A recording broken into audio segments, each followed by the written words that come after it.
నమశివాయ. మీ అందరికీ ఒక చిన్న స్టోరీ చెప్తాను.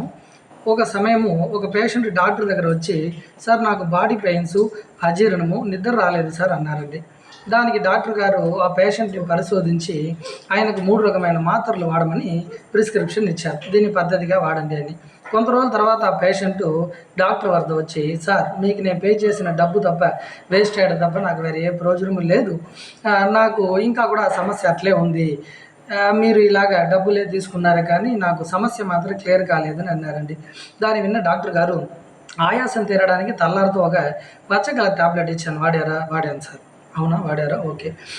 తర్వాత అదేవిధంగా మధ్యాహ్నము గ్యాస్ట్రిక్ ట్రబుల్, అజీర్ణానికి సంబంధించిన ఒక ఒక ఎర్ర కలర్ టాబ్లెట్ ఇచ్చాను, వాడారా?" "అది కూడా వాడాను సార్." "సరే అండి, రాత్రి నిద్ర బాగా రావడానికి వైట్ కలర్ టాబ్లెట్ ఒకటి ఇచ్చాను, అది వాడారా సవ్యంగాని?" "అది కూడా వాడాను సార్." "మరి ఎందుకండి మీకు నిద్ర రాలేదు? సరే ఈ మాత్ర తిన్నాక ఏమవుతుంది మీకు అట్లా" అంటే, "సార్ మాత్ర తిన్నాక నేను నైట్ డ్యూటీ చేస్తాను సార్" అని అంటున్నారండి. అంటే నైట్ డ్యూటీ చేసే వాళ్ళకు మాత్ర వేసుకున్నా వేసుకోకపోయినా నిద్రని వదిలి పని చేయాలి.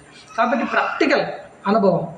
నైట్ నిద్ర రావాలంటే నైట్ డ్యూటీని మనం మార్చుకొని పగలు డ్యూటీగా చేసుకొని అప్పుడు పరిహారాలు, అంటే డాక్టర్ ఇచ్చిన టాబ్లెట్ అంతా కరెక్ట్‌గా వాడితే వాళ్ళకు మంచి నిద్ర వస్తది. అలాగే జ్యోతిషం కూడా. మీరు చెప్పిన పరిహారాల్ని సవ్యంగా చేస్తే, పాటిస్తే తప్పకుండా ఫలితాలు ఉంటుంది. అంతేకాని 3 పరిహారాల్లో 2 చేసేసానండి, 1 మాత్రంగా చేయడానికి కాలేదు అని చెప్తే ఫలించదు. అంటే లేట్ అవుతది. ఫలించదని కూడా చెప్పలేము. కొంచెం లేట్ అవుతుంది. కావున పరిహారాలు చేస్తే పర్ఫెక్ట్‌గా చేయండి. అది కాకుండా పరిహారాలు సరిగ్గా చేయకుండా ఇంకా జరగలేదని బాధపడవద్దు. నమ్మకంతో సవ్యంగా పరిహారం చేస్తే తప్పకుండా మీకు సొల్యూషన్ దొరుకును. దానిలో సందేహమే లేదండి. ధైర్యంగా ఉండండి.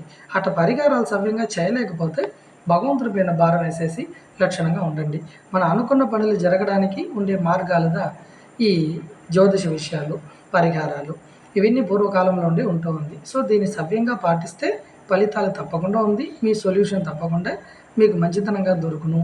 లోకా సమస్త సుఖినో భవంతు. సర్వే జన సుఖినో భవంతు.